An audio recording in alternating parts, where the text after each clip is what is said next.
قرآن وہ کتاب ہے جو درس انقلاب ہے، سمجھ کے گر کوئی پڑھے تو نور علی نور برکاتہ۔ بسم اللہ الرحمن الرحیم، الحمد للہ رب العالمین، والصلاة والسلام علی اشرف الانبیاء والمرسلین، اما بعد۔ سیرت النبی کے آخری مرحلے کو ہم دیکھ رہے تھے۔ آخری نشست میں ہم نے بات کی تھی نبی مکرم صلی اللہ علیہ وآلہ وسلم کے وصال مبارک کے حوالے سے جو اشارات پیارے پیغمبر نے اپنی زندگی میں دے دیے تھے، ان اشارات کو ہم نے دیکھا تھا، جس میں ہم نے بات کی تھی کہ حضور پر آخری وقت میں وحی جو ہے وہ کثرت کے ساتھ نازل ہو رہی تھی۔ حضور نے آخری سال میں جو اعتکاف فرمایا وہ 20 دن کا اعتکاف کیا۔ قرآن مجید کا دور ہر سال ایک مرتبہ ہوتا تھا، آخری سال میں 2 مرتبہ دور ہوا۔ حج کے موقع پر حضور نے فرمایا تھا مجھ سے حج کا طریقہ سیکھ لو، مجھے نہیں معلوم کہ میں اگلے سال حج کر پاؤں گا یا نہیں۔ اسی طرح ایک عورت حضور کے پاس آئی تھی جس نے کہا تھا کہ مجھے کچھ چاہیے، حضور نے فرمایا اگلے سال آنا، تو اس نے کہا اگر اگلے سال آپ نہ ہوئے تو آپ نے فرمایا کہ ابو بکر کے پاس آنا، اس سے مل لینا۔ صحابہ کو اللہ کے رسول نے فرمایا تھا کہ یہ نہ سمجھنا کہ تم مجھ سے پہلے فوت ہو جاؤ گے، بلکہ میں تم میں سب سے پہلے فوت ہوں گا، اور میرے بعد تمہارے اوپر فتنے آئیں گے، مختلف مشکلات آئیں گی۔ حضرت معاذ رضی اللہ تعالیٰ عنہ کو یمن بھیجتے ہوئے حضور نے فرمایا تھا کہ معاذ شاید کہ جب تم واپس آؤ تو میری مسجد اور میری قبر کے پاس سے گزرو اور میرے ساتھ تمہاری ملاقات نہ ہو سکے۔ سیدہ فاطمہ رضی اللہ عنہا کو آپ نے کان میں ان کو راز کے طور پر بتایا تھا کہ میرے اہل خانہ میں سے سب سے پہلے تم مجھے ملو گی، اور فرمایا تھا کہ یہ جو تکلیف ہے اسی تکلیف میں میں اللہ کے پاس چلا جاؤں گا۔ حضور نے فرمایا کہ میں عن قریب تمہیں نظر نہیں آؤں گا، اور تم میرے دیدار کے لیے ساری دولت اللہ کی راہ میں صدقہ کرنا، خیرات کرنا تم چاہو گے، لیکن پھر بھی میرا دیدار نہیں کر پاؤ گے۔ اسی طرح حضور نے فرمایا کہ اللہ تعالیٰ نے مجھے اختیار دیا کہ چاہے تو دنیا کے خزانے لے لیں اور پھر ہمیشہ کی زندگی لے لیں اور بالآخر جنت لے لیں، یا پھر اپنے اللہ سے، اپنے رب سے ملاقات کریں اور جنت میں چلے جائیں۔ تو حضور نے فرمایا کہ میں نے اللہ تعالیٰ کی ملاقات کو اختیار کر لیا ہے۔ اسی طرح سیدہ عائشہ رضی اللہ عنہا فرماتی ہیں کہ حضور آخری جو وقت ہے اس میں یہ فرمایا کرتے تھے، پہلے آپ نے فرمایا ہوا تھا کہ کوئی بھی نبی اس وقت تک فوت نہیں ہوتا جب تک کہ اس کو اللہ تعالیٰ اختیار نہیں دے دیتے دنیا اور آخرت میں، چاہے تو دنیا میں رہ لیں، چاہے تو آخرت میں آ جائیں، ہمارے پاس آ جائیں۔ تو فرماتی ہیں کہ اللہ کے رسول جو ہیں وہ یہ آیت بار بار پڑھا کرتے تھے، وَمَن يُطِعِ اللَّهَ وَالرَّسُولَ فَأُولَٰئِكَ مَعَ الَّذِينَ أَنْعَمَ اللَّهُ عَلَيْهِم مِّنَ النَّبِيِّينَ وَالصِّدِّيقِينَ وَالشُّهَدَاءِ وَالصَّالِحِينَ وَحَسُنَ أُولَٰئِكَ رَفِيقًا۔ فرمایا اس آیت سے میں نے اندازہ لگایا تھا کہ اب حضور کے پاس آخری وقت ہے اور حضور کو اختیار دے دیا گیا ہے۔ آج ہم پڑھیں گے حضور اکرم صلی اللہ علیہ وآلہ وسلم کے آخری ایام، جو حضور نے آخری ایام مدینہ میں گزارے ہیں، ان پر انشاءاللہ ہم بات کریں گے۔ حضرت ارباز بن ساریہ رضی اللہ تعالیٰ عنہ، یہاں سے بات شروع ہوتی ہے۔ فرماتے ہیں کہ ایک مرتبہ فجر کی نماز کے بعد اللہ کے رسول صلی اللہ علیہ وآلہ وسلم نے ایک بڑا ہی خوبصورت موعظۃً بلیغۃً درس قرآن دیا، درس دیا، خطبہ دیا، اور اتنا اعلیٰ خطبہ تھا کہ ذرفت منہ العیون، ساری آنکھیں رو رہی تھیں اور دل دہل گئے تھے، دل ڈر گئے تھے۔ تو کوئی ایک شخص کہنے لگا ان هذه موعظۃ مودع، یہ آج کا درس اور آج کا بیان تو ایسے لگتا ہے جیسے کوئی آخری نصیحت ہوتی ہے، الوداعی نصیحت ہوتی ہے، آج تو ہمیں ایسا لگ رہا ہے۔ پھر وہ اللہ کے رسول صلی اللہ علیہ وآلہ وسلم کے پاس آئے تو حضور کی گفتگو سے اندازہ لگا لیا صحابہ نے کہ یہ آخری الوداعی بیان ہے حضور کا۔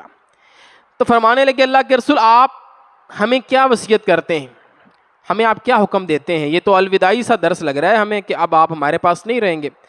تو حضور نے وہاں پر کچھ نصیحتیں فرمائیں، فرمایا اوصیکم بتقوی اللہ، اللہ کے تقوی کی میں تمہیں وصیت کرتا ہوں، والسمع والطاعہ، اور سن کر اطاعت کرنی ہے، وَإِنْ عَبْدٌ حَبَشِيٌّ، اگرچہ تمہارے اوپر کوئی ایسا شخص جو کہ حبشی ہے وہ تمہارے اوپر حکمران بنا دیا جائے پھر بھی تم نے اس کی اطاعت کرنی ہے۔ فَإِنَّهُ مَنْ يَعِشْ مِنْكُمْ يَرَى اخْتِلَافًا كَثِيرًا، جو تم میں سے میرے بعد زیادہ دیر زندہ رہے گا وہ کثرت کے ساتھ اختلاف دیکھے گا۔ وَإِيَّاكُمْ وَمُحْدَثَاتِ الْأُمُورِ، خیال رکھنا میرے بعد دین میں نئی نئی باتیں شامل نہ کرنا، بدعات کو شامل نہ کرنا، فَإِنَّهَا ضَلَالَةٌ، وہ ساری کی ساری گمراہی ہے۔ فَمَنْ أَدْرَكَ ذَلِكَ مِنْكُمْ فَعَلَيْهِ بِسُنَّتِي، پر جو تم میں سے اس طرح کے اختلافات پائے یا نئے نئے امور بدعات پائے تو اس کو چاہیے کہ وہ میری سنت کو لازم پکڑے، وَسُنَّتِ الْخُلَفَاءِ الرَّاشِدِينَ الْمَهْدِيِّينَ، اور وہ خلفائے راشدین جو کہ ہدایت یافتہ ہیں ان کی سنت کو لازم پکڑے۔ عَضُّوا عَلَيْهَا بِالنَّوَاجِذِ، اور وہ میری سنت اور میرے خلفاء کی سنت کو دانتوں سے، داڑوں سے مضبوطی سے تھام لیں۔ یہ بچاؤ کا طریقہ کار ہے کہ سنت پر مضبوطی سے کارآمد ہو جائے۔ یہ درس دے کر اس کے بعد پیارے پیغمبر جو ہے وہ بیمار ہونا شروع ہو گئے۔ احادیث میں آتا ہے کہ حضور جنت البقیع میں گئے، آپ نے وہاں پر دعا کی، اور دعا کر کے جب آپ وہاں سے واپس آئے تو آپ بیمار پڑ گئے۔ یہ جو ہے سفر کے مہینے کی آخری تاریخیں تھیں، آپ بیمار پڑ گئے۔ 13 یا 14 دن آپ بیمار رہے۔ یہ وہ بیماری ہے جس بیماری میں آپ اللہ کے پاس چلے گئے۔ 28 یا 29 سفر ہے ہجری، جو کہ محرم سے ہمارا شروع ہوتا ہے مہینہ، تو 11 ہجری ہے۔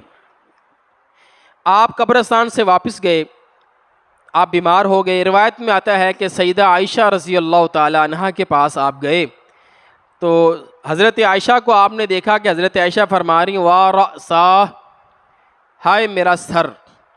حضرت عائشہ کا سر درد کر رہا تھا۔ آپ نے پوچھا کیا بات ہے؟ تو فرمایا میرا سر درد کر رہا ہے۔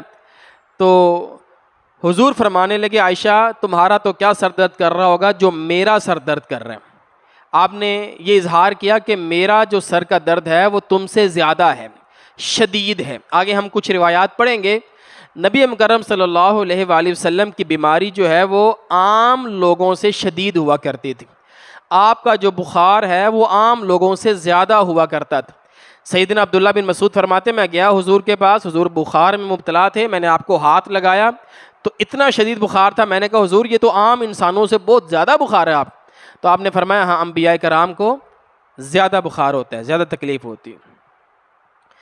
اب حضور بیمار پڑ گئے تو ڈیلی روز حضور بیویوں کے گھر میں جایا کرتے تھے، مختلف بیوی کے گھر میں جانا تو بیمار آدمی کے لیے یہ بھی ذرا مشکل ہوتا ہے کہ روز گھر بدلنا۔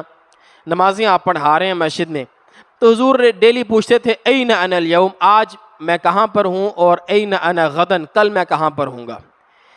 تو جب یہ آپ پوچھتے تھے تو زوجات یہ سمجھ گئیں کہ حضور حضرت عائشہ رضی اللہ تعالی عنہا کے باری کے بارے میں پوچھتے ہیں، تو تمام خواتین نے، تمام امہات المؤمنین نے آپ کے لیے اپنی جو باری تھی اس کو وقف کر دیا، اور سیدہ عائشہ رضی اللہ عنہا کے گھر میں حضور اکرم صلی اللہ علیہ وسلم کا پڑاؤ ہوا۔ تو حضور جو ہے وہ سیدہ عائشہ کے گھر میں چلے گئے۔ اس وقت حضور کی 9 بیویاں تھیں، 9 حجرے تھے حضور کے۔ اب بیویاں جو ہیں نا وہ حضرت عائشہ رضی اللہ عنہا کے گھر میں تشریف لاتی ہیں حضور کی تعزیت کے لیے، حضور کی عیادت کے لیے، آپ کا پتہ لینے کے لیے۔ تو ایک روایت میں آتا ہے کہ آپ کی زوجات اور سیدہ فاطمہ آپ کی عیادت کے لیے حاضر ہوئیں تو بخار کی تپش اتنی زیادہ تھی کہ حضور کے اوپر ایک مشکیزہ لٹکایا ہوا تھا اور اس میں سوراخ تھا، اس سے ایک ایک قطرہ پانی ٹپکتا تھا حضور کے جسم کے اوپر۔ تو یہ مشکیزہ لٹکا ہوا تھا۔ تاکہ وہ جو پانی ہے اس سے حدت جو ہے وہ آہستہ آہستہ تھوڑی سی کم ہو جائے. ویسے بھی ایک گرمی کا موسم ہے، اوپر سے بخار کی گرمی. تو صحابیات نے بھی اللہ کے رسول صلی اللہ علیہ وآلہ وسلم سے پوچھا تھا. حضرت عائشہ رضی اللہ تعالیٰ عنہا نے بھی حیرت سے پوچھا کہ حضور یہ اتنی زیادہ بے چینی کیوں ہے؟ تو حضور نے فرمایا تھا کہ کسی بھی مومن کو شوکاتن، کوئی کانٹا بھی چبھتا ہے نا تو اللہ تعالیٰ اس کے گناہوں کو معاف کرتے ہیں، اور اگر گناہ نہیں ہیں تو اس کے درجات کو بلند کرتے ہیں. تو اس حدیث سے محدثین نے یہ کہا کہ پیارے پیغمبر کے درجات کو بلند کرنا اللہ رب العالمین کا مقصد تھا، اللہ تعالیٰ کی حکمت تھی. اسی طرح حضور نے فرمایا الذین یلونہم الانبیاء، فرمایا سب سے زیادہ جو آزمائشیں اور تکلیفیں ہیں وہ انبیاء کرام کو ہی آیا کرتی ہیں. اور پھر الذین یلونہم، وہ جو انبیاء کے قریب تر ہیں فضائل میں، فضیلت میں. پھر فرمایا وہ ثم الذین یلونہم، جو ان کے قریب تر ہیں. گویا جو انسان جتنا زیادہ نیک ہوگا، صالح ہوگا، اللہ کے قریب ہوگا، اس کو اتنی زیادہ تکالیف آئیں گی. اور وہ جو تکالیف ہیں وہ گناہوں کی معافی بھی ہو سکتی ہے اور درجات کی بلندی بھی ہو سکتی ہے. اس لیے ایک تو یہ بات سمجھ لینی چاہیے، یہ کہنا کہ اگر تم دین میں آ جاؤ گے، تم نماز پڑھنے لگ جاؤ گے، تم دین پر عمل کرنا تو دیکھنا تمہاری زندگی نا بڑی عافیت والی ہو جائے گی، اور بڑے سارے مسائل تمہارے دور ہو جائیں گے، بڑی ساری مشکلات تمہاری حل ہو جائیں گی. تو ایسا نہیں ہے. ایسا نہیں ہو سکتا ہے کہ وہ بہت بڑی مصیبت میں پھنس جائے دین پر عمل کرنے کی بنا پر، اور پھر وہ آپ سے کہ یار تم تو کہتے تھے کہ تم نماز پڑھنا شروع کر دو تمہارے مسائل حل ہو جائیں گے. ہم نے کب کہا کہ تمہارے مسائل؟ حضرت ابوبکر کے ایمان لانے کے بعد مسائل بڑھے تھے کہ کم ہوئے تھے؟ بڑھے تھے. انصار کا دین اسلام قبول کر لینے کے بعد ان کے مسائل بڑھے تھے کہ کم ہوئے تھے؟ مسائل بڑھے تھے. ہاں ہو سکتا ہے کسی کو اللہ تعالیٰ عافیت میں رکھے، لیکن یہ قانون نہیں ہے. ہو سکتا ہے اللہ تعالیٰ ایسی بھٹی سے ہمیں آپ کو گزارے، ایسی آزمائش سے اللہ تعالیٰ گزارے کہ اللہ تعالیٰ ہمارے گناہوں کو بھی معاف فرما دے اور ہمارے درجات کو بھی بلند فرما دے. ایک دن وصال سے 5 دن قبل بدھ کا دن ہے. ذہن میں رکھیے گا حضور کا وصال سوموار والے دن ہوا. تاریخ میں اختلاف ہے، 12 ربیع الاول بھی کہا جاتا ہے، اس سے پہلے بھی کہا جاتا ہے. تاریخ میں بہرحال جس طرح ولادت کی تاریخ میں اختلاف ہے نا، اسی طرح وصال یا وفات کی تاریخ میں بھی اختلاف ہے. 5 دن پہلے دن جو ہے وہ سوموار کا ہی شمار ہوتا ہے، لیکن تاریخ میں اختلاف ہے. بدھ کا دن تھا، شدید بخار تھا، آپ پر غشی طاری تھی. تو حضور نے فرمایا کہ میرے اوپر 7 ایسی مشکوں کا پانی بہاؤ جو کہ جن کے منہ کھلے ہوئے ہیں اور جو مختلف کنووں سے لائے ہوئے پانی ہیں، یعنی 7 کنووں کا پانی اور ان کے منہ کھلے ہوئے ہیں، یعنی کہ وہ ٹھنڈے ہیں. ان کا پانی میرے اوپر بہاؤ تاکہ میں کچھ بہتر طبیعت ہو تو میں لوگوں سے کچھ بات کرنا چاہتا ہوں، میں کوئی بیان کرنا چاہتا ہوں مسجد میں. تو آپ کو 7 مشکیزوں سے غسل دیا گیا جو کہ 7 مختلف کنووں کا پانی تھا. حضور کی طبیعت کچھ سنبھلی، افاقہ ہوا، آپ مسجد میں تشریف لائے. مسجد نبوی میں آپ نے پھر وہاں پر ایک درس دیا، ایک خطاب فرمایا، اور اس میں سر فہرست جو آپ نے بات کی تھی، فرمایا لعنت اللہ علی الیہود والنصارى، اللہ تعالیٰ کی لعنت ہو یہود پر اور عیسائیوں پر، اتخذوا قبور انبیائہم مساجدا، کہ جنہوں نے اپنے انبیاء کی قبروں کو سجدہ گاہ بنا لیا. فرمایا جب بھی ان میں سے کوئی نبی فوت ہوتا، کوئی نیک صالح بندہ فوت ہوتا، تو یہ ان کی قبروں کو سجدہ گاہ بنا لیا کرتے تھے. تم نے ایسا نہیں کرنا. انی انہاکم عن ذالک، میں تمہیں اس کام سے روک کر جا رہا ہوں. آپ نے روکا اپنی امت 5 دن پہلے. سیدہ عائشہ فرماتی ہیں اگر ہمیں اس بات کا ڈر نہ ہوتا کہ بعد میں آنے والے لوگ اس چیز کی مخالفت کریں گے اور حضور کی قبر مبارک کو سجدہ گاہ بنا لیں گے، اگر ہمیں اس کا ڈر نہ ہوتا تو ہم حضور کی قبر مبارک کو واضح اور ایک کھلے میدان میں رکھتے، اس خوف سے کہ اس ڈر سے کہ آج نہیں بعد میں آنے والے لوگ وہ اس قبر کو پیارے پیغمبر کی سجدہ گاہ بنا لیں گے، اس لیے ہم نے اس کو حجرے کے اندر رکھا۔ تو یہ سیدہ عائشہ کا یہ قول بھی روایات میں موجود ہے۔ تو یہ پیارے پیغمبر اپنی امت کو تعلیم دے رہے ہیں آخری موقع پر کہ میرے ساتھ تم نے یہ نہیں کرنا، اور اللہ تعالیٰ سے دعا کی اللہ میری قبر کو اللہم لا تجعل قبری عیدا، اللہ میری قبر کو عید نہ بنانا۔ عید کہتے ہیں جو ہر سال آتی ہے، عید کو عید اس لیے کہا جاتا ہے کہ وہ ہر سال آتی ہے، لوٹتی ہے، بار بار آتی ہے۔ عاد یعود کا مطلب ہے لوٹنا، عید کو عید اس لیے کہتے ہیں کہ وہ لوٹتی ہے، دوبارہ آتی ہے۔ تو حضور نے فرمایا اللہ میری قبر کو عید نہیں بنانا، کہ یہ نہ ہو کہ کوئی ایک دن مقرر کر لیا جائے اور لوگ جو ہے وہ میری قبر پر آتے رہیں۔ عمومی طور پر جیسے عرس ہوتا ہے، وہ ہر سال کی ایک خاص تاریخ ہوتی ہے، اسی میں دوبارہ اگلے سال آتا ہے، پھر اگلے سال آتا ہے، پھر اگلے سال آتا ہے، اور وہاں پر ایک عید کا سما ہوتا ہے۔ تو حضور نے فرمایا اللہ یہ نہ ہو، اللہ سے بھی دعا کی اور لوگوں کو بھی سمجھایا۔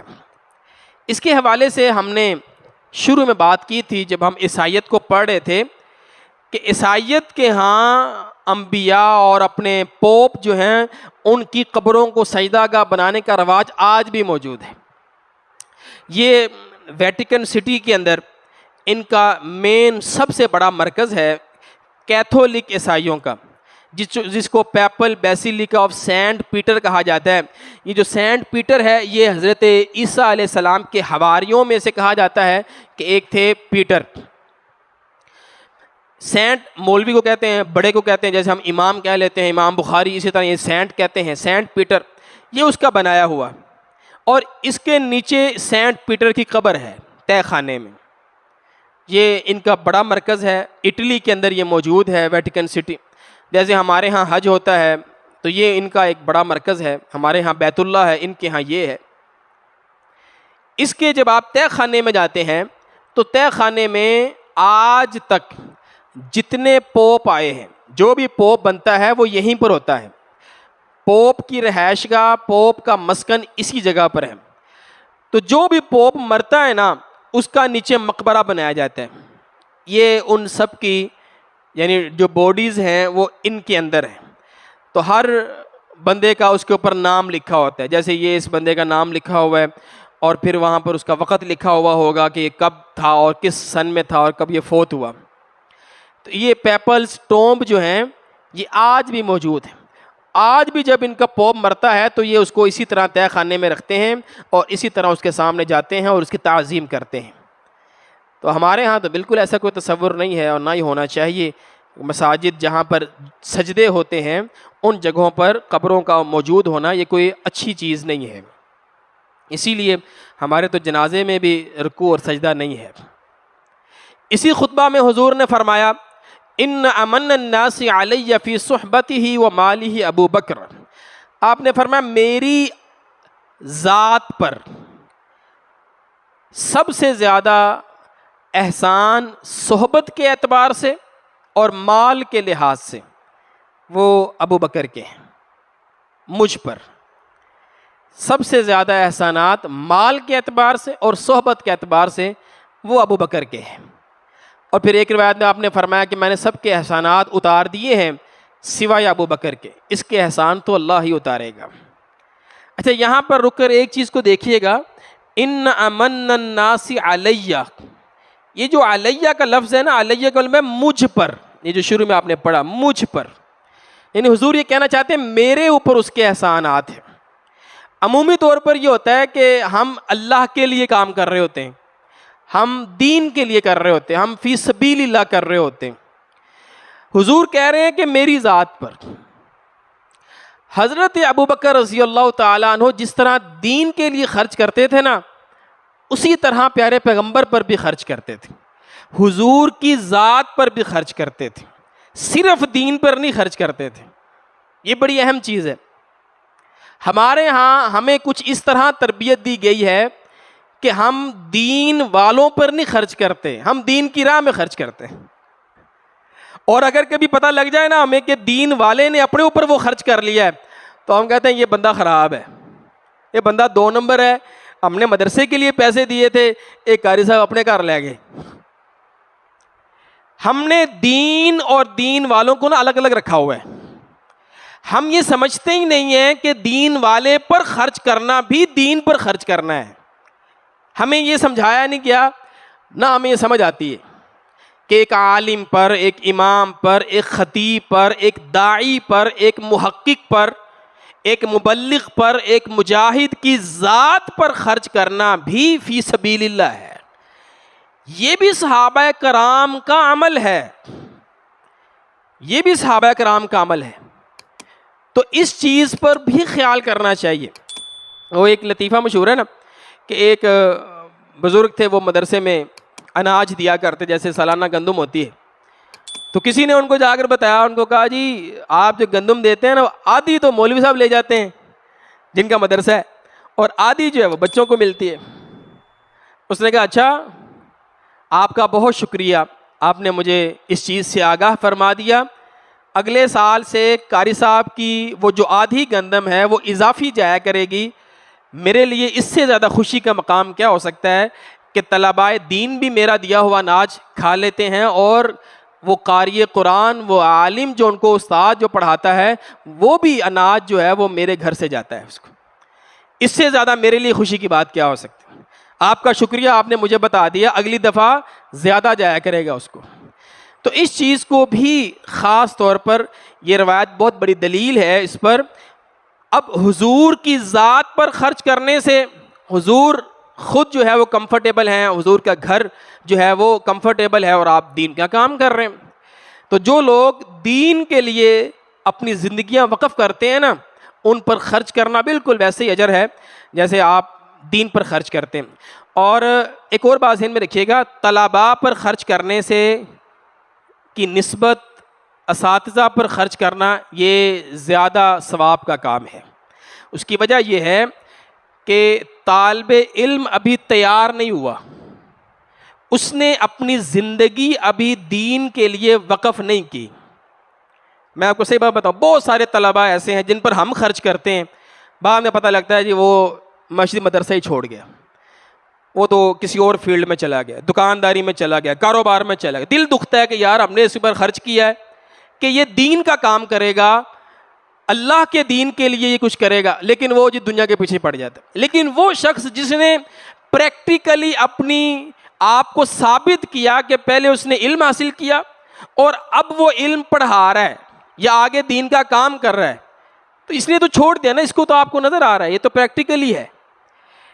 اس پر خرچ کرنا یہ حدیث کا مصداق ہے، خیرکم من تعلم القرآن وعلمہ.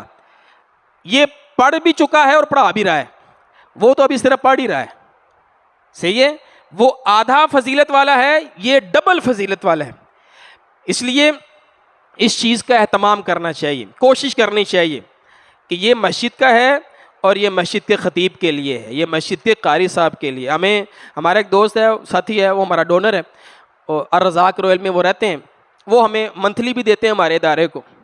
عید جب آتی ہے نا تو وہ ہمارے سارے سٹاف کے لیے پیسے بھیجتے ہیں، اور نا وہ مجھے ساتھ میں خاص طور پر میسیج بھیجتے ہیں، علی بھائی یہ آپ کی ذاتی استعمال کے لیے، یہ آسن بھائی کے ذاتی استعمال کے لیے، یہ زید بھائی کے ذات، یہ قاری اسماعیل صاحب کے ذاتی.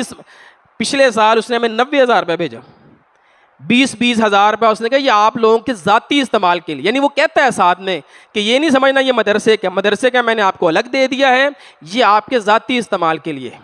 تو اس سے لوگوں کا حوصلہ بڑھتا ہے جو دین کا کام کر رہے ہوتے ہیں، ان کو مزید جذبات ان کے اندر ہوتے ہیں کہ ابھی ہم نے اللہ رب العالمین جو ہے وہ اس طرح سپورٹ کرتے رہتے ہیں.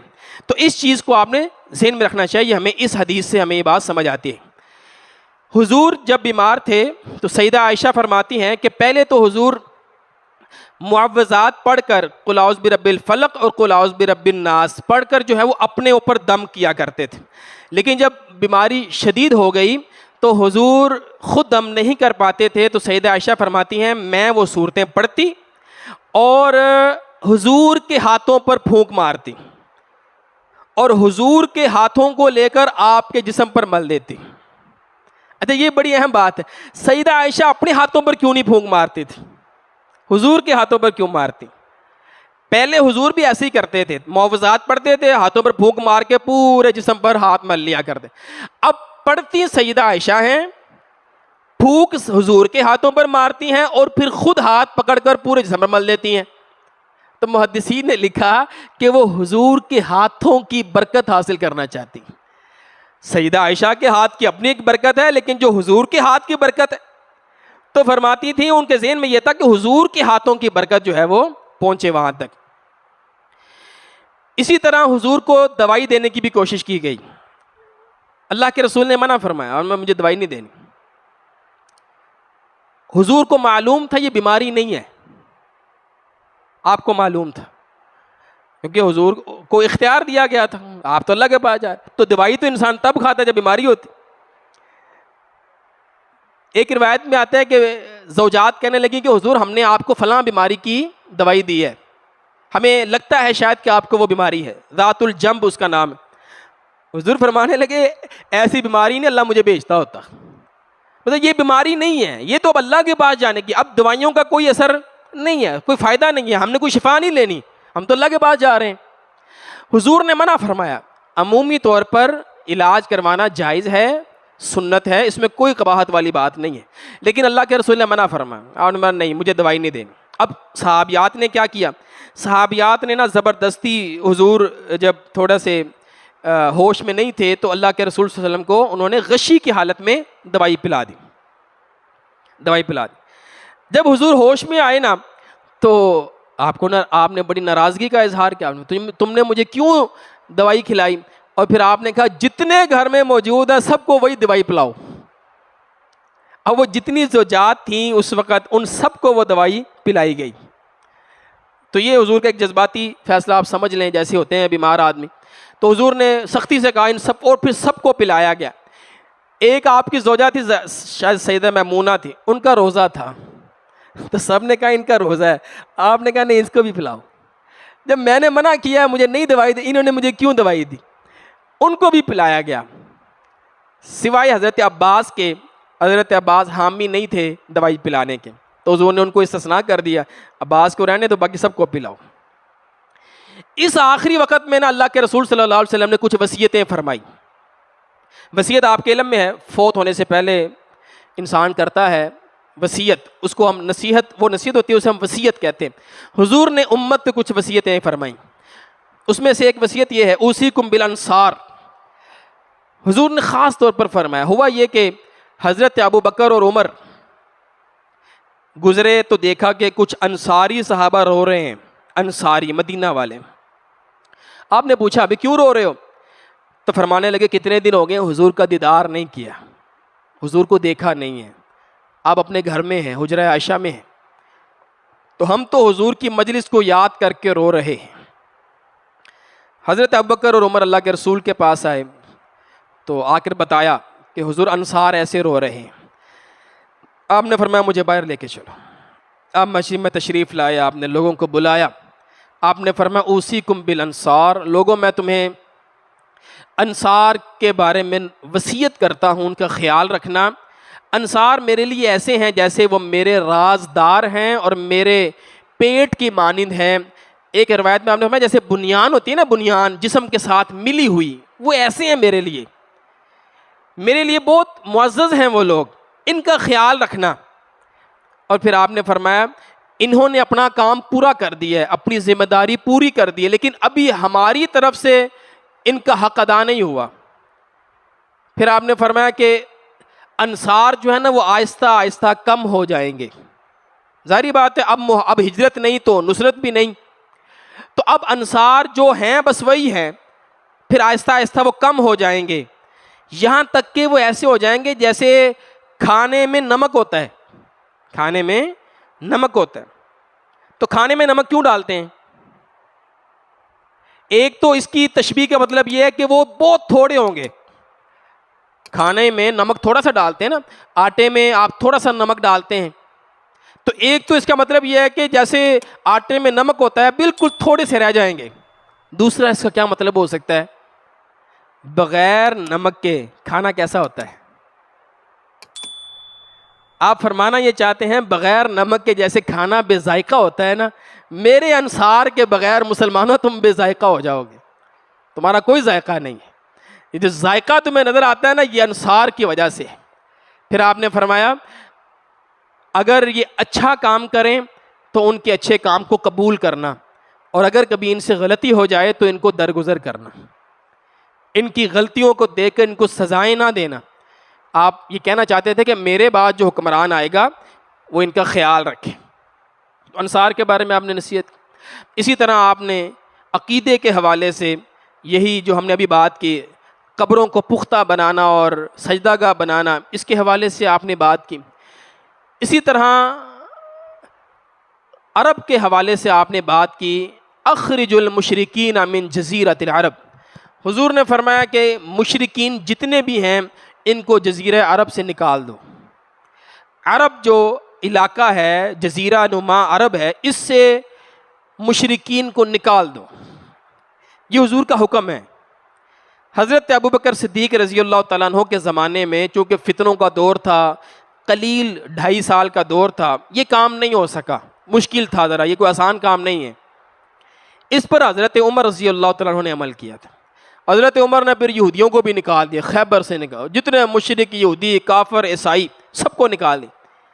ہاں غلام رکھنے کی اجازت تھی، غلام عیسائی کافر یہودی مشرک رہ سکتا ہے مدینہ میں، مکہ میں، عرب میں، لیکن کوئی آزاد شخص نہیں رہ سکتا۔ حضرت عمر غلاموں کے بارے میں بھی کہتے تھے یار ان کو بھی ہم نکال دیں۔ باقی صحابہ کہتے تھے نہیں یار غلاموں کے بارے میں نہیں، حضور نے کہا غلام تو رکھنے تو اب غلام مسلمان رکھنے سے بہتر ہے کافر غلام ہم رکھ لیں، اس سے ہم کام لیتے ہیں۔ حضرت عمر کہتے رہتے تھے، صحابہ نہیں مانتے تھے۔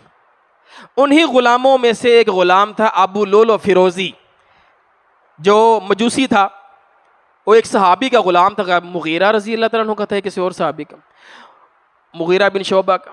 تو اس نے آ کر حضرت عمر کو دھمکی دی، اور دھمکی دینے کے بعد حضرت عمر پر حملہ کیا۔ جب حضرت عمر بیمار تھے نا، یعنی کہ زخم میں تھے، اس نے اپنے آپ کو مار لیا، وہ بھی ختم ہو گیا، وہ بھی مر گیا۔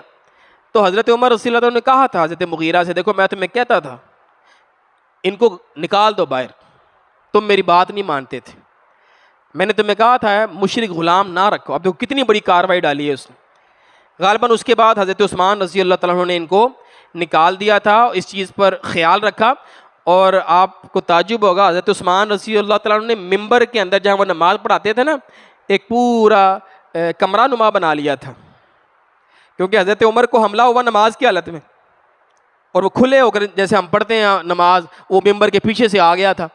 تو حضرت عثمان نے سیفٹی کے لیے نا ایک پورا کمرہ بنایا تھا، نماز کی حالت میں حملہ نہیں ہو سکتا تھا ان کے اوپر۔ تو یہ اسباب اختیار کرنا یہ جائز ہے، اس میں کوئی مسئلہ نہیں ہے۔ اسی طرح حضور نے فرمایا لا یترک بجزیرۃ العرب دینان، جزیرہ عرب کے اندر 2 دین نہیں رہ سکتے، ایک ہی دین رہے گا۔ کون سا؟ اسلام، توحید، بس 2 دین یہاں پر۔ یہ بھی نہیں کہ توحید بھی رہے اور شرک بھی ہو، جیسے اب دبئی کے اندر مندر بنائے جا رہے ہیں، وہ ہیں آگے آگے چرچ بنائیں گے یہ لوگ، تو یہ پیارے پیغمبر کی تعلیم کے بالکل منافی۔ دنیا کے کسی کونے میں بن سکتے ہیں، چرچ بھی بن سکتے ہیں، مندر بھی ہم کچھ نہیں کہتے ہیں ان کو، عرب کے اندر نہیں بن سکتے۔ یہ حضور کی صریح روایات کے خلاف ہے، دین کے بنیادی عقائد کے خلاف ہے کہ عرب کی سرزمین پر جہاں بیت اللہ ہے وہاں پر ہندوؤں کے لیے اس طرح کی کوئی چیزیں یا عیسائیوں کے عبادت خانے بنانا اس طرح کے یہ جائز نہیں ہے۔ وہ رہ سکتے ہیں لیکن ان کے عبادت خانے نہیں بن سکتے وہاں پر۔ سیدنا عثمان رضی اللہ تعالیٰ عنہ کے حضور نے وصیت کی، کان میں قریب بلایا، آپ نے پیغام بھیجا کہ عثمان کو بلاؤ۔ عثمان کو بلایا اور نجی گفتگو کی، رازدارانہ گفتگو کی، اور کہا یا عثمان ان اللہ عز و جل عسیٰ ان یلبسک قمیصا، اے عثمان اللہ تجھے ایک قمیص پہنائے گا، ایک قمیص پہنائے گا، اور منافقون وہ قمیص اتارنا چاہیں گے، فلا تخلا، تو نے وہ قمیص نہیں اتارنی، حتی تلقانی، یہاں تک کہ تم میرے ساتھ مل جائے، تیری ملاقات میرے ساتھ ہو جائے۔ یعنی واضح طور پر وصیت تھی، اللہ تجھے خلافت دے گا، تجھے حکمرانی دے گا، یہ کوئی بڑا عہدہ دے گا، اور منافقین چاہیں گے کہ تو اس عہدے کو چھوڑ دے، تو نے نہیں چھوڑنا۔ اسی وصیت پر حضرت عثمان رضی اللہ تعالیٰ عنہ آخری وقت تک کھڑے رہے۔ لوگ انہیں کہتے رہے کہ آپ چھوڑ دیں خلافت. کہتے ہیں میں کیسے چھوڑ دوں, میرے نبی نے کہا تھا نہیں چھوڑنی. اچھا پھر ہم لڑائی کرتے ہیں, میں کیسے لڑوں, مدینہ کے اندر حرمت والا مہینہ ہے, مدینہ ہے, پیارے پیغمبر کی زمین ہے, حرمت والا علاقہ ہے, میں کیسے اپنی ذات کے لیے لوگوں کا خون بہاؤں اس مدینہ میں. نہیں, نہ لڑائی کرنی ہے نہ چھوڑنا ہے, نہ لڑائی کرنی ہے نہ چھوڑنا ہے. اسی بات پر رہے اور بالآخر روزے کی حالت میں روایات میں آتا ہے کہ حضور خواب میں آئے اور آپ نے فرمایا کل ملاقات ہوگی تمہاری ہمارے ساتھ. تو روزے کی حالت میں حضرت عثمان رضی اللہ تعالیٰ عنہ کو شہید کر دیا گیا. جب آپ کے آخری لمحات تھے اس وقت بھی آپ نے جو فرمایا تھا وہ یہ تھا الصلاۃ وما ملکت ایمانکم, لوگوں نماز کا خیال رکھنا اور اپنے ماتحت غلاموں کا خیال رکھنا, ان سے حسن سلوک کرنا. ان ساری چیزوں کو اگر ہم دیکھیں تو عقیدے کے حوالے سے حضور نے وصیت فرمائی, معاشرے کے حوالے سے انصار کے حقوق بیان فرمائے, ریاست کے حوالے سے جزیرہ عرب کی پاکیزگی کا حکم دیا, قیادت کے حوالے سے حضرت عثمان کو وصیت فرمائی, اور انصاف کے حوالے سے فرمایا اپنے غلاموں کے ساتھ حسن سلوک کرنا. وصال سے 4 دن پہلے جمعرات والے دن مغرب کی نماز حضور نے پڑھائی ہے, سورۃ المرسلات آپ نے اس میں تلاوت کی ہے. جو عشاء کی نماز ہے وہ حضور نہیں پڑھا سکے, آپ کی طبیعت کافی نقاہت تھی, کمزوری تھی.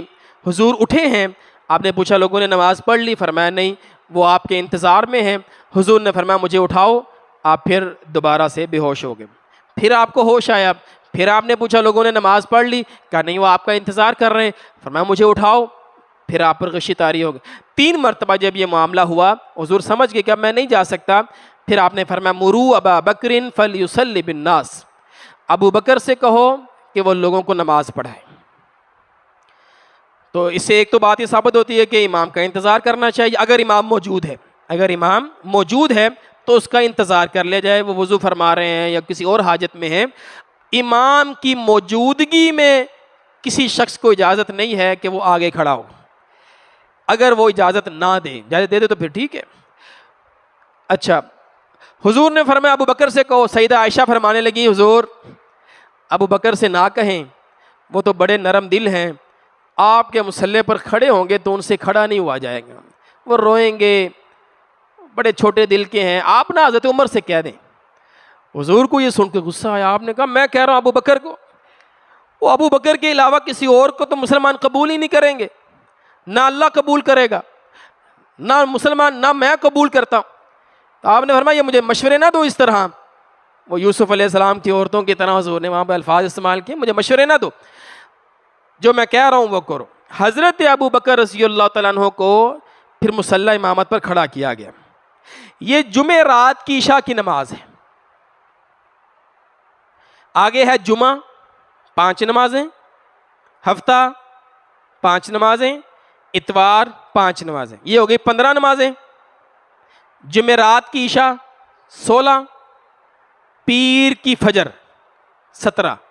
یہ 17 نمازیں پڑھائی ہیں حضرت ابوبکر رضی اللہ تعالیٰ عنہ نے حضور کی زندگی میں. پھر سوموار والے دن چاشت کے وقت اللہ کے رسول اس دنیا سے رخصت ہوئے. تو 17 نمازوں کے بارے میں آپ ذہن میں رکھیں کہ یہ حضرت ابوبکر رضی اللہ تعالیٰ عنہ نے پڑھائی ہیں. حضور ابھی حیات ہیں, حضور نے اپنی زندگی میں ان کو مصلی دے دیا. وصال سے 1 یا 2 دن پہلے ہفتے کو یا اتوار کو حضور نے اپنی طبیعت میں کچھ بہتری محسوس کی. ظہر کی نماز حضرت ابوبکر پڑھا رہے ہیں, اللہ کے رسول نے 2 صحابہ کا سہارا لیا, حضرت علی کا اور ایک اور صحابی کا, اور آپ مسجد میں سے حجرے میں سے آئے. حضرت ابوبکر کی بائیں جانب کھڑے ہو گئے جہاں امام کھڑا ہوتا ہے. حضرت ابوبکر پیچھے ہونے لگے, آپ نے اشارہ کیا نہیں پیچھے نہیں ہٹنا, کھڑے رہو. تو حضرت ابوبکر جو ہیں وہ حضور کے مقتدی ہو گئے, حضور جو ہیں وہ ابوبکر کے امام ہو گئے. حضور ابوبکر کو پڑھاتے ہیں اور ابوبکر جو ہے وہ پھر اونچی آواز میں اللہ اکبر کہہ کر پیچھے والوں کو نماز پڑھاتے ہیں. کھڑے یہ دونوں اکٹھے ہیں, حضور بیٹھے ہوئے ہیں, سیدنا ابوبکر کھڑے ہوئے ہیں, امام اللہ کے رسول ہیں, مقتدی ابوبکر ہیں, اور پھر ابوبکر کے مقتدی جو ہیں وہ باقی سارے صحابہ ہیں. یہ ظہر کی نماز اللہ کے رسول صلی اللہ علیہ وآلہ وسلم نے مسجد میں پڑھی ہے. اسی دن اللہ کے رسول صلی اللہ علیہ وسلم نے جو آپ پہ غلام تھے وہ آزاد فرما دیے، جو آپ کے ہتھیار تھے وہ بھی صدقہ کر دیے، ہبہ کر دیے لوگوں کو۔ اسی دن میں حضور کے پاس کچھ دینار پڑے تھے، 5 سے 9 کے درمیان سونے کے سکے دینار پڑے تھے۔ حضور نے حضرت عائشہ سے کہا، عائشہ وہ دینار کہاں ہیں؟ وہ میرے پاس لے کر آؤ۔ حضرت عائشہ لے کر آئیں، حضور نے وہ دینار اپنے ہاتھ میں پکڑے، اور پکڑ کرنا آپ نے وہاں پر یہ فرمایا، آپ نے فرمایا میں کیسے اللہ کے سامنے جاؤں اور اللہ سے ملاقات کروں جبکہ میرے پاس یہ سونے کے دینار موجود ہیں؟ ان کے ہوتے ہوئے میں کیسے اللہ کے ساتھ ملاقات کروں گا؟ اور پھر آپ نے فوری حکم دیا کہ عائشہ اس کو صدقہ کر دو، اس کو ختم کر دو، اور وہ سونے کے دینار اللہ کے رسول صلی اللہ علیہ وسلم نے صدقہ کر دی، خرچ کر دی۔ تو حضور یہ سمجھتے تھے کہ میرے لیے مناسب نہیں ہے کہ میں اللہ کے پاس جاؤں اور میرے پاس یہ سونا وغیرہ پڑا ہوا ہو۔ اسی طرح حضور نے جو میراث چھوڑی، صحابہ کرام بیان کرتے ہیں کہ اللہ کے رسول صلی اللہ علیہ وسلم نے کوئی درہم نہیں باقی چھوڑا، کوئی دینار باقی نہیں چھوڑا، یعنی نقدی کی صورت میں کوئی چیز باقی نہیں چھوڑی، نہ کوئی غلام چھوڑا نہ کوئی لونڈی چھوڑی، انسانوں کی صورت میں بھی کوئی چیز باقی نہیں چھوڑی۔ کیا چھوڑا؟ ایک وہ زمین جس کو آپ نے اپنی زندگی میں وقف کر دیا تھا، یعنی صدقہ کر دیا تھا، اور اسی طرح ایک سفید خچر اور کچھ آپ کا اسلحہ وہ آپ کے پاس تھا، اور وہ بھی آپ نے صدقہ کر دیا، وہ بھی آپ کے بعد جو ہے وہ صحابہ کرام میں بانٹ دیا گیا۔ اس کے بعد جو آخری دن آتا ہے، پیر کا سوموار کا دن، حضرت ابوبکر رضی اللہ تعالیٰ عنہ فجر کی نماز پڑھا رہے ہیں، یہ آپ کی آخری نماز ہے، اور حضور نے پردہ ہٹایا، اپنے حجرے سے پردہ ہٹایا، اور آپ نے صحابہ کرام کو دیکھا، اور حضور بڑے خوش ہوئے۔ صحابہ نے بھی حضور کو دیکھا، صحابہ نے بھی آپ کا دیدار کیا۔ جب صحابہ نے حضور کو دیکھا نا تو حضور سمجھ گئے کہ ان قریب کہیں یہ صحابہ نماز نہ توڑ دیں۔ کئی صحابہ نے کئی دنوں بعد حضور کو دیکھا تھا، تو وہ حضور کو ایسے محسوس ہوا کہ نماز توڑ دیں گے، تو اللہ کے رسول صلی اللہ علیہ وآلہ وسلم نے پردہ آگے کر دیا۔ حضرت ابوبکر پیچھے ہٹنے لگے تو حضور نے اشارہ کیا کہ نہیں، آپ نماز مکمل کریں، نماز پڑھاتے رہیں۔ یہ حضور کا آخری دیدار تھا، اپنے صحابہ کو دیکھنا اور نماز کی حالت میں دیکھنا، اور فجر کی نماز میں حاضری کو دیکھنا، اور پھر اس پر خوش ہونا، اس پہ مسکرانا کہ میرے صحابہ فجر کی نماز میں حاضر ہیں میری عدم موجودگی میں۔ اصل تو کمال یہ ہوتا ہے نا کہ استاد کی عدم موجودگی میں بھی آپ موجود ہو، تو آپ کی عدم موجودگی میں صحابہ کرام موجود تھے۔ حضرت عائشہ رضی اللہ تعالیٰ عنہ فرماتی ہیں کہ حضور نے میرے سینے کے ساتھ ٹیک لگا رکھی تھی، اور اللہ کے رسول کے پاس نے ایک پیالہ پڑا ہوا تھا، اس کے اندر پانی تھا، اور آپ بار بار ہاتھ پانی میں ڈالتے اور ایسے اپنے چہرے پر ملتے اور ساتھ میں کہتے لا الہ الا اللہ ان للموت سکرات، اللہ کے سوا کوئی معبود نہیں، بلا شبہ موت کی سختیاں ہیں، ان للموت سکرات، بلا شبہ موت کی سختیاں ہیں۔ حضرت عائشہ فرماتی ہیں کہ میں تو یہ سمجھتی تھی کہ نیک لوگ، جو صالح لوگ ہوتے ہیں، ان کی جو موت کا وقت ہوتا ہے وہ بڑا آسان ہوتا ہے، لیکن فرماتی جب میں نے حضور کو دیکھا تو میں سمجھ گئی کہ یہ اتنا بھی آسان نہیں ہوتا، اور یہ سختیاں جو ہیں یہ گناہوں کی وجہ سے نہیں ہیں، یہ درجات کی بلندی کی وجہ سے۔ اللہ چاہتے ہیں کہ مزید ان کے درجات بلند ہو جائیں۔ تو یہ سیدہ عائشہ رضی اللہ عنہا حضور کی اس کیفیت کو بیان کرتی ہیں۔ اچھا، یہ جو سوموار کا جو دن تھا نا، حضرت علی رضی اللہ تعالیٰ عنہ گھر سے باہر آئے، حجرے سے باہر آئے، تو صحابہ کرام نے پوچھا حضور کیسے ہیں؟ صحابہ مسجد میں بیٹھے رہتے تھے، حضور کے بارے میں پوچھتے رہتے تھے، معلومات لیتے رہتے تھے، تو نماز کے بعد ابھی وہ مسجد میں بیٹھے تھے، تو حضرت علی باہر آئے تو پوچھا لوگوں نے جی کیسی حالت ہے حضور کے؟ تو حضرت علی فرمانے لگے آج تو حضور بہتر ہے۔ سوموار والے دن فجر کے بعد حضرت، کیونکہ آپ نے دیکھا بھی ہے، آپ سہارا لے کر آئے بھی ہیں. حضرت علی فرمانے لگے آج حضور کی طبیعت بہتر ہے. تو صحابہ بڑے خوش ہو گئے. اچھا ابھی چلو یہ اچھی خبر سنیے. آج تو صحابہ چلے گئے مسجد سے. حضرت ابوبکر رضی اللہ تعالیٰ عنہ اندر گئے اور جا کر حضور سے بات کی, حضور بڑے دن ہو گئے ہیں میں گھر نہیں گیا. حضرت ابوبکر کی 2 بیویاں تھیں, ایک اور بیوی کا گھر ذرا مدینہ سے باہر تھا. تو فرمایا کہ میں ان کے پاس ہو لوں, کافی دن ہو گئے میں ان کے پاس نہیں گیا. حضور نے کہا ہاں ٹھیک ہے آپ چلے جائیں. آپ نے فرمایا جیش اسامہ, لشکر اسامہ سے کو چلا جائے. اچھا ان کو خبر پہنچی حضور کی طبیعت آج بہتر ہے, وہ بھی تیاری کر رہے ہیں جانے کی. جیسے آخری وقت ہوتا ہے نا انسان کا, بعض اوقات آپ نے بھی دیکھا ہوگا کہ ایک دم سے طبیعت بحال ہو جاتی. لیکن حضرت علی جب باہر آئے تھے نا تو حضرت عباس جو آپ کے چچا ہیں انہوں نے حضرت علی کا ہاتھ پکڑا, سائڈ پہ لے گئے. کہنے لگے علی میرا تجربہ ہے, مجھے پتہ ہے, میں نے اپنے خاندان کے بہت سارے لوگوں کو اللہ کے پاس جاتے ہوئے دیکھا ہے, اور پیارے پیغمبر اب اللہ کے پاس جا رہے ہیں, ان کے اندر وہی علامات ہیں جو میں نے پہلے دیکھی. حضور میں وہی علامات ہیں. آؤ چلو ہم حضور سے بات کرتے ہیں, وہ ایک الگ واقعہ ہے سارا. حضرت عباس نے حضرت علی سے کہہ دیا تھا کہ یہ علامات اب وہی والی ہے. تھوڑی دیر بعد جیسے اشراق کے وقت یا اس کے بعد حضرت عبد الرحمن بن ابی بکر, حضرت ابو بکر کے بیٹے, حضرت عائشہ کے بھائی, یہ تشریف لائے. یہ چونکہ محرم ہیں گھر میں داخل ہو گئے. ان کے ہاتھ میں ہے مسواک اور یہ مسواک فرما رہے ہیں. حضور نے ان کی مسواک کو دیکھا تو آپ نے کوئی اشارہ کیا, وہ سمجھ گئے کہ آپ مسواک کرنا چاہتے ہیں. تو آپ نے کہا ہاں. تو حضرت عائشہ رضی اللہ عنہا نے وہ مسواک آپ کو دی. آپ نے کہا میں تو نہیں چبا سکتا. تو سیدہ عائشہ رضی اللہ عنہا نے اپنے منہ میں اس مسواک کو چبایا, اس کو نرم کیا, نرم کر کے بغیر دھوئے ہوئے, بغیر پانی استعمال کیے اسی لعاب کے ساتھ حضور کو دیا. حضور نے وہ مسواک جو ہے وہ آپ نے پورے اہتمام سے کی. یہاں تک کہ حضرت عائشہ فرماتی ہیں کہ اتنے اہتمام کے ساتھ کی کہ شاید پہلے میں نے کبھی حضور کو اتنے اہتمام سے مسواک کرتے نہیں دیکھا. آخری وقت آج کیوں ہو رہی ہے مسواک؟ محدثین لکھتے ہیں کہ آج اللہ سے ملاقات ہونی ہے, حضور صفائی کر رہے ہیں اپنی, حضور اپنی صفائی کر رہے ہیں کہ جیسے میں اللہ کے پاس جا رہا ہوں نا, ملاقات ہے نا اب اللہ سے. تو یہ والی جو کیفیت ہے نا, یہ حضور مسواک فرما رہے ہیں.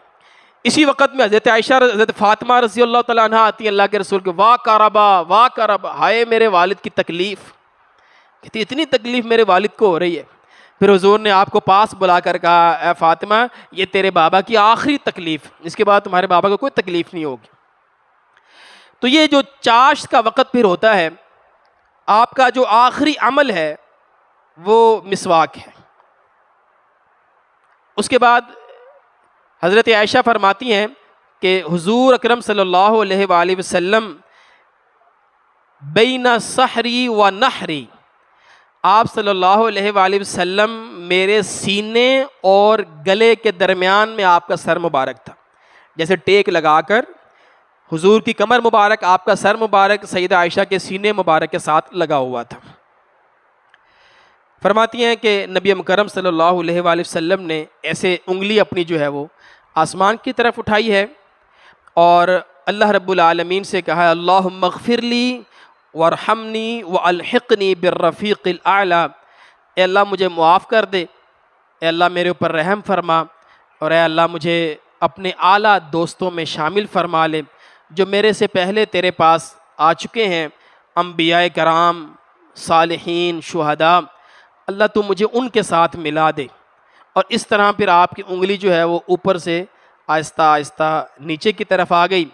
سیدہ فرماتی ہیں کہ حضور کی جو سر مبارک ہے وہ ایک طرف گر گیا, ایسے جیسے ہوتا ہے بائیں یا دائیں طرف جو ہے وہ ایسے گر گیا. حضرت عائشہ فرماتی میں نے نا حضور کو لٹا کر اوپر کپڑا ڈال دیا. کہتی میں سمجھی کہ حضور پر دوبارہ سے غشی طاری ہوئی ہے. یہ حضرت عائشہ کے الفاظ کہ میں سمجھی جیسے پہلے بھی غشی طاری ہو رہی تھی نا, تو فرماتی ہیں میں ایسے سمجھی تھی جیسے غشی طاری ہو گئی ہے اور میں نے حضور کے اوپر کپڑا دے دیا. وہ بعد میں ان کو محسوس ہوا کہ حضور جو ہے وہ اللہ کے پاس چلے گئے. پھر فرماتی ہیں فلما خرجت نفسہ, جب اللہ کے رسول صلی اللہ علیہ وآلہ وسلم میرے سینے اور میری گردن کے درمیان تھے اور آپ کی جب روح قبض ہوئی تو لم اجد ریحاً قط اطیب منہا، اس وقت جو کمرے کے اندر خوشبو پھیلی، فرماتے ہیں وہ خوشبو میں نے کبھی محسوس نہیں کی بعد میں، وہ ساری زندگی مجھے وہ ویسی خوشبو پھر نہیں ملی جو پیارے پیغمبر کی روح مبارک، جو نفس مطمئنہ کی خوشبو تھی، وہ کہتے ہیں مجھے محسوس ہوئی۔ پھر صحابہ کرام کو پتہ لگا، صحابہ کرام کی کیفیت جو ہے وہ حضرت انس رضی اللہ تعالیٰ عنہ فرماتے ہیں کہ مدینہ میں سب سے زیادہ روشن دن وہ تھا جس دن پیارے پیغمبر مدینہ تشریف لائے تھے، اور مدینہ کا سب سے تاریک دن وہ تھا جس دن پیارے پیغمبر اس دنیا سے گئے۔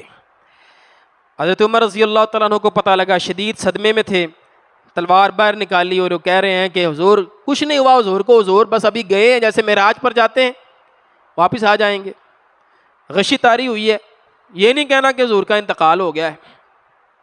جذباتی کیفیت میں آ گئے۔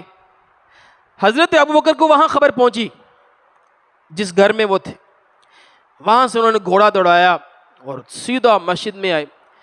مسجد میں سب ساتھی لوگ موجود ہیں، ان کو کراس کر کے سیدھا حضور اکرم صلی اللہ علیہ وآلہ وسلم کے جسد مبارک کے پاس پہنچے، کپڑا ہٹایا چہرے سے، آپ کو بوسہ دیا اور بوسہ دے کر فرمانے لگے، میرے ماں باپ آپ پر قربان، جو وفات، جو موت آپ پر آنی تھی وہ آ چکی ہے، اللہ رب العالمین آپ زندگی اور موت دونوں حالتوں میں پاکیزہ ہیں۔ حضرت ابوبکر نے بڑا حوصلہ دکھایا اور پھر باہر آئے اور وہ تاریخی خطبہ دیا جسے آپ لوگ سنتے رہتے ہیں علماء کرام سے، اما بعد فمن کان منکم یعبد محمدا صلی اللہ علیہ وسلم، لوگو جو تو محمد کی عبادت کرتا تھا وہ سن لے، فإن محمدًا قد مات، محمد صلی اللہ علیہ وآلہ وسلم فوت ہو گئے۔ ومن کان یعبد اللہ، اور جو اللہ کی عبادت کرتا تھا وہ جان لے کہ فإن اللہ حی لا یموت، اللہ رب العالمین ہمیشہ زندہ رہنے والے ہیں، اللہ کو کبھی موت نہیں آئے گی۔ اور پھر دلیل کے طور پر یہ آیت پڑھی، وما محمد الا رسول قد خلت من قبلہ الرسل افإن مات او قتل انقلبتم علی اعقابکم، یہ محمد جو ہیں یہ اللہ کے رسول ہیں، ان سے پہلے بھی رسول آئے ہیں، اگر یہ فوت ہو جائیں یا ان کو قتل کر دیا جائے تو کیا تم اپنے دین سے پھر جاؤ گے؟ یہ آیت پڑھی تو پھر حضرت عمر رضی اللہ تعالیٰ عنہ کو بھی ذرا حوصلہ ہوا اور فرماتے ہیں کہ میرے ٹانگوں سے جان نکل گئی اور آپ زمین پر بیٹھ گئے۔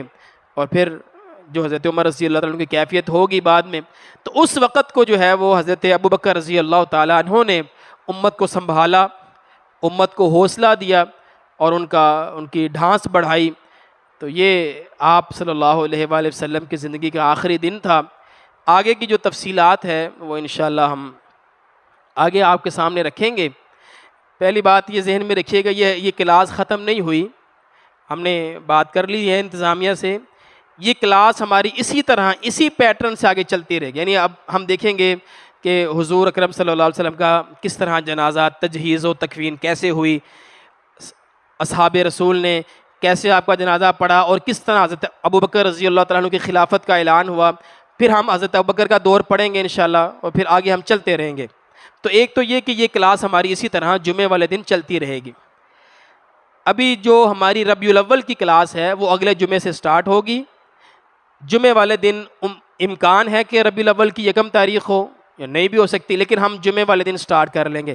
14 اگست کو انشاءاللہ ہم شام کو کلاس آغاز کر لیں گے، وہ جمعے کا دن ہے، تو 12 دن وہ ہماری کلاس چلے گی۔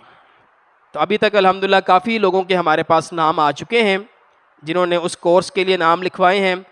اگر یہاں پر کوئی شخص موجود ہے، اچھا اس کی ہماری حاضری بھی لگے گی، اور وہ چونکہ ہماری ڈیلی روٹین پر کلاس ہوگی، روز مغرب سے عشاء یہی والا ٹائم ہوگا، 1 گھنٹے کی کلاس 12 دن انشاءاللہ تسلسل کے ساتھ ہوگی۔ خواتین بھی اس کلاس میں آ رہی ہیں، کچھ میری فیملی سے بھی آ رہی ہیں، کوئی 15-20 انشاءاللہ 10 کے قریب خواتین ہیں۔ آپ بھی کوشش کریں اس کورس کے اندر اگر خواتین آ سکیں۔ جن بھائیوں نے نام لکھوا دیا ہے ان سے گزارش ہے کوشش کریں ایک شخص اپنے ساتھ اور لائیں، کوشش کریں کسی نہ کسی کو دعوت دیں۔ بہت سارے ایسے لوگ ہیں جنہوں نے پورا سال الحمدللہ یہ کورس اٹینڈ کیا ہے، کیا آپ نے آگے بھی کسی کو دعوت دی ہے؟ تو اس کورس میں ضرور آپ لوگوں کو دعوت دیں۔ کوئی اسٹوڈنٹ ہے، کوئی بچہ ہے، کوئی بھتیجا ہے، کوئی بھانجا ہے، اس کو بلائیں، اس کو دعوت دیں، اس کورس میں شامل کریں۔ تو ایک ایک بندہ آپ کے ذمے ہے۔ الحمدللہ 20-22 بندے ہمارے ہو گئے ہیں پکے، انشاءاللہ ہم اس کو مزید چاہتے ہیں کہ مزید بندے ہو جائیں۔ تو آپ لوگ اس حوالے سے ضرور ورک کریں، آگے دعوت دیں اور ساتھیوں کو لے کر آئیں۔ جن بھائیوں نے نام نہیں لکھوایا یہاں پر موجود ہیں، وہ اپنے اپنے نام ہمیں یہاں پر لکھوا دیں تاکہ ہم ان کو